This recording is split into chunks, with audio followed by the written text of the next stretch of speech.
В словах расскажите. Они купили эту землю и потом построили это здание и подарили нашему селу. Сделали такой подарок для нас. Это стоит ценить. То есть и благодарить их за то, что они делают для села. И, соответственно, если есть такие условия для работы местной публичной администрации, то я думаю, что здесь дела идут отлично.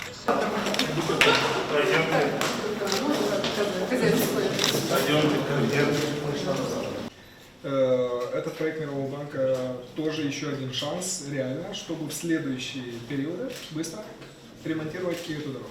Ну, будьте уверены, я буду помнить очень конкретные сроки, то есть не буду говорить, но я стараюсь все это не откладывать в долгий ящик. Поэтому в эту дорогу мы будем иметь в виду. Так или иначе, господин премьер-министр, очень важно, вот ваш первый визит, когда был осуществлен, мы обсуждали факт того, чтобы вы провели здесь в Грузии выездное заседание правительства Республики Молдова, о том, чтобы мы вместе с вами могли принять постановление правительства о социально-экономическом развитии русской автономии. Вот, и если в ближайшее время, когда чуть-чуть разрулим мы проблемы вместе в стране, в регионе, давайте вернемся к этой идее, чтобы первое заседание правительства... Я отмечал в своем выступлении, что сейчас разрабатывается. Есть рабочая группа, которая разрабатывает концепцию регионального развития, в том числе концепцию развития регионального. Конечно, это самые современные здания.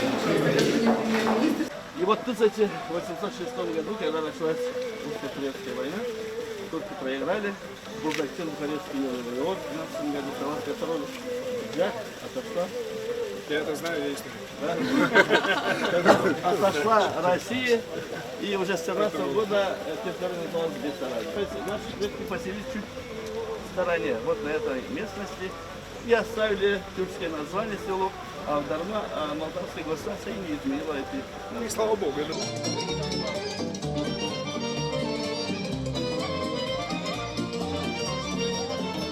Ансамбля Скамрата сейчас покажут. Но есть наш тоже молодой, перспективный, будущий, я думаю, что Прекрасно.